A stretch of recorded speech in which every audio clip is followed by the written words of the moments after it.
Gubernur DKI Jakarta, Anies Baswedan, kedatangan tamu istimewa di suatu malam pada pertengahan Desember lalu. Adalah Habib Syakhon bin Mustafa Al-Bahar, atau kerap disapa Wan Sahan, yang tiba-tiba ingin menginap di rumah orang nomor satu di DKI Jakarta tersebut. Dikutip dari media Islam, keinginan Wan Sahan bertemu Anies pun disambut sukacita oleh sang gubernur. Bahkan, inisiator gerakan Indonesia Mengajar ini, menyiapkan sendiri kasur dan perlengkapan tidur Wan Sahan, yang ingin menginap di kediaman Anies. Anies ingin memastikan Wan sehat bisa beristirahat dengan tenang. Saking takzimnya, Anies berkali-kali memastikan Wan Sahan bisa tidur nyenyak, di tengah suasana hujan deras yang masih mengguyur di seputar kediamannya. Bahkan, Anies menyelimuti langsung Wan Sahan agar tidak kedinginan. Anies tak beranjak dari sisi ranjang Wan Sahan yang sedang tidur hingga waktu subuh. Dalam penjagaan tersebut bahkan Anies sampai terkantuk-kantuk. Serangkaian kejadian itu mengingatkan kebiasaan Wan Sahan jika ada keinginan bertemu seseorang dan selalu kesampaian. Pada saat pertemuan, Wan Sahan biasanya memberikan nasihat secara tidak langsung, yakni melalui isyarat-isyarat dari keterangan beberapa orang yang sering sowan kepada Wan Sahan. Pertemuan Wan Sahan dengan Anies tersebut merupakan suatu isyarat tentang sosok mantan Menteri Pendidikan dan Kebudayaan ini, bahwa Anies memang seorang pemimpin yang mengayomi dan melindungi. Bahkan Anies rela mengorbankan kepentingan dirinya sendiri demi bisa memberikan kebaikan dan perlindungan kepada orang lain. Sementara itu, Abdul Azim Irsad, seorang dosen dan mengajar di Universitas Negeri Malang di laman Kompasiana menyebutkan, Wan Sahan adalah salah satu zuriat Rasulullah yang menjadi prabumi Indonesia. Semua mengenalnya dan menghormatinya. Semua ingin bersalaman dengannya ketika berjumpa dengannya, karena diyakini membawa keberkahan tersendiri, katanya dikutip KBR News, Selasa, 8 Februari 2022, malam. Menurutnya, bagi kalangan ulama aswaja, mempercayai karamah para ulama dan kekasih Allah, baik dari kalangan habaib atau Indonesia merupakan sebuah keniscayaan. Terkait dengan keramatnya Wan Sahan, kata Abdul Azim, Habib Muhammad, juru kunci Habib Abu Bakar Gresik pernah menceritakan, ketika engkau kedatangan Wan Sahan, janganlah meminta doa, namun langsung meminta kepada Allah, karena secara otomatis Wan Sahan mengerti apa yang terlintas dalam hati, dan insya Allah hajatnya dikabulkan Allah, ucapnya. Itu diungkapkan oleh menantunya, Lutfi Mustafa Muhammad, salah satu dosen di UIN Tulungagung. Abdul Azim menambahkan.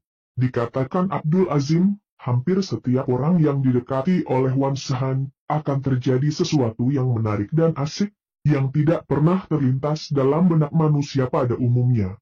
Biasanya, orang-orang awam berusaha mencarinya, dan meminta doa keberkahan darinya, atau hanya sekadar mencium tangan.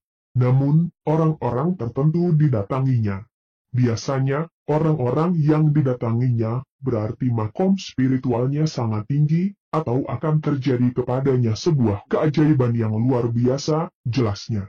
Menurut Abdul Azim, tidak satu pun tempat, atau orang yang didatangi Wan Sahan. Pasti ada maksud yang tersirat. Itulah yang menjadi misteri. Masih berkaitan dengan sosok Wan Sahan, Abdul Azim bercerita suatu kali sowan kepada KH Marzuki Mustamar yang mendapat hadiah tongkat dari Wan Sahan. Kiai Marzuki bercerita panjang seputar Wan Sahan, seorang wali jasad dari keturunan Rasulullah.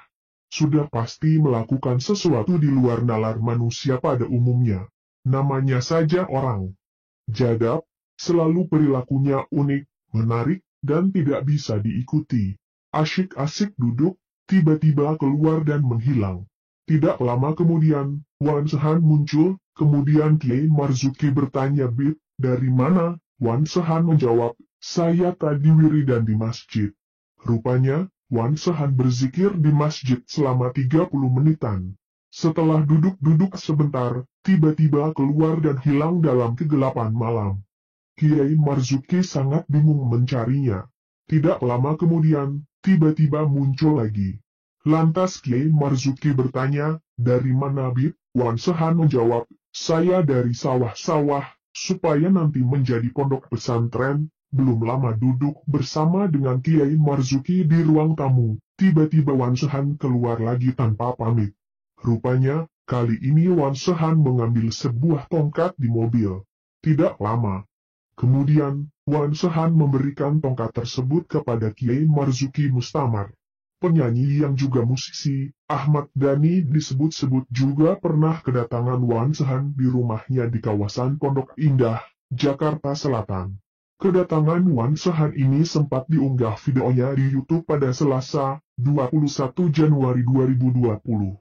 Dalam video tersebut, Sheikh Razi, seperti diwartakan FIFA, mengatakan bahwa 10 hari setelah berusaha mempertemukan Wan Sehan, ternyata hari ini beliau bertemu musisi Dhani Ahmad Prasetyo alias Ahmad Dhani.